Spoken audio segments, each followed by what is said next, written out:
Hi, friends. Today, I'd like to talk about something that most of us have experienced, but very few of us ever stop to think about empathy. And honestly, the more I've thought about this topic over the years, the more I've realized that empathy might be one of the most misunderstood human abilities. Because when people talk about empathy, they often describe it as a gift, something you're either born with or not. Some people even believe that empaths are special people who absorb the emotions and energy of everyone around them. Maybe you've heard that before, but I think the reality is both simpler and much more interesting. Let me ask you something. Have you ever met someone who could instantly tell when something was wrong? Someone who noticed a change in your voice, a look in your eyes, a small shift in your mood, even when you said everything was fine? And then, have you met people who seem completely unaware of what others are feeling? People who don't notice sadness, don't notice discomfort, don't notice tension. It's almost as if they're living in a completely different reality. So, why does that happen? Why do some people seem deeply connected to the emotions of others while some barely notice them? And can empathy actually be learned?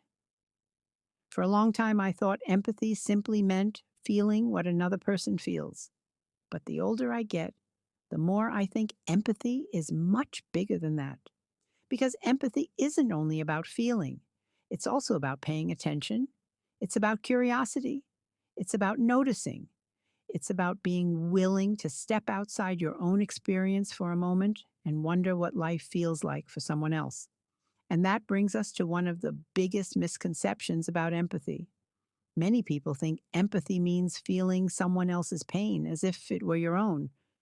And yes, that can happen, but that's only one part of empathy. Psychologists often describe empathy as having different layers. One layer is emotional empathy.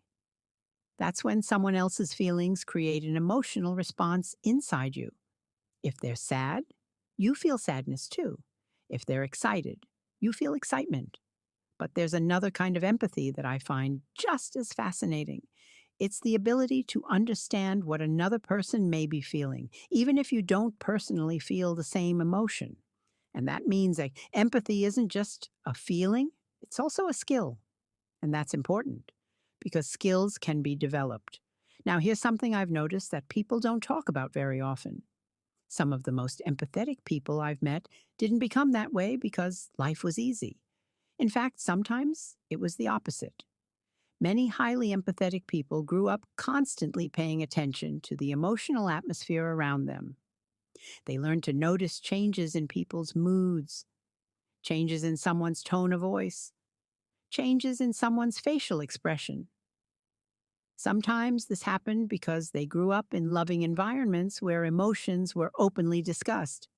But sometimes it happened because they had to, because understanding other people's emotions helped them feel safe. And when I first started thinking about that, it changed the way I viewed empathy, because suddenly empathy wasn't always a gift.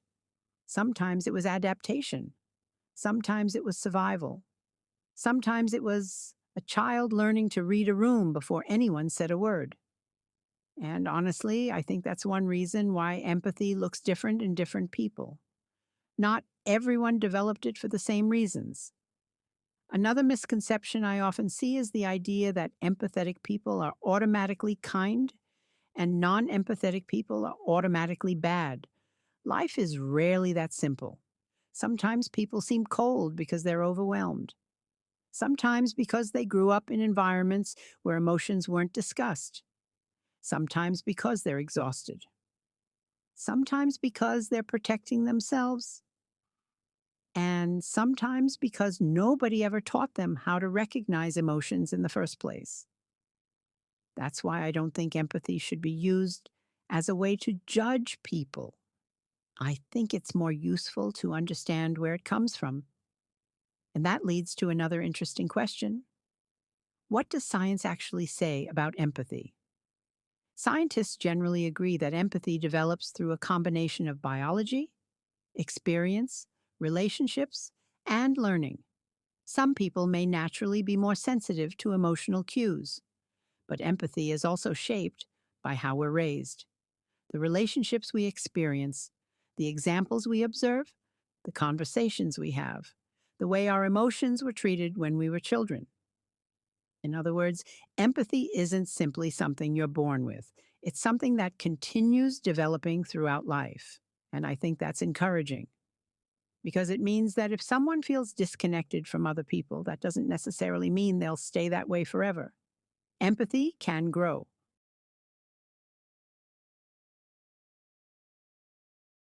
But maybe not in the way people expect. Because here's another thing I've noticed: the people who seem healthiest emotionally aren't always the people who feel the most. They're often the people who can care deeply while still maintaining boundaries. They can sit beside someone in pain without losing themselves inside that pain. And I think that's a very important distinction. Empathy is understanding someone's suffering. It doesn't mean carrying all of it yourself. And there is one practice I've been using for many years that has completely changed the way I look at people. Honestly, it has become one of my biggest guides in life, especially in situations where it's very tempting to judge someone, criticize them, or tell them what they should do. Whenever I catch myself doing that, I try something very simple. I mentally switch places with that person, but not as an observer, not as someone watching from the outside, as a participant. I imagine that I am that person. I have their life, their past, their experiences, their fears, their mistakes, their circumstances, their limitations, their opportunities. And then I ask myself, what would I feel if I were living their life? What would I do if I were standing where they are standing? What choice would make sense to me if I had lived every day they have lived? And something interesting usually happens. Because from the outside, almost all of us are good at giving advice. From the outside, many decisions seem obvious. It's easy to say, I would never do that. Or if I were them, I would leave. If I were them, I would change everything. But the truth is that we're not them. We're standing safely inside our own circumstances. That's why other people's lives often look simpler than they really are. When I truly try to imagine that another person's life is my own, something changes. I become more patient, more understanding, less judgmental, and sometimes I realize that if I had lived exactly the same life they lived, I might have made the same decision, maybe even a worse one. I think this is one reason people give so much advice that they've never personally tested. Not because they're bad people, but because looking at a situation from the outside is much easier than living inside it. When we observe another person's life, we see the outcome, but we don't feel their fear. We don't feel their doubts. We don't feel their exhaustion. We don't feel the pressure they experience every day. And that's why what seems obvious from the outside may feel impossible from the inside. Sometimes a person is so deep inside their situation that they genuinely can't see themselves clearly. And honestly, I think real empathy begins here. Not when we agree with every decision someone makes, not when we justify every behavior, but when we stop looking only through the eyes of an observer and spend a few minutes looking through the eyes of a participant. Because understanding someone doesn't always mean agreeing with them, but it almost always means seeing more than what's visible on the surface. Now, if someone asked me how to develop empathy, I would suggest a few simple practices.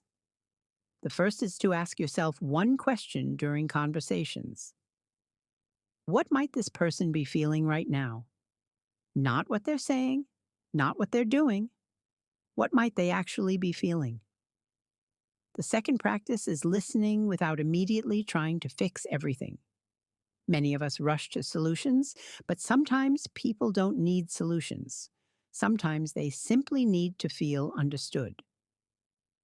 The third practice is replacing assumptions with questions.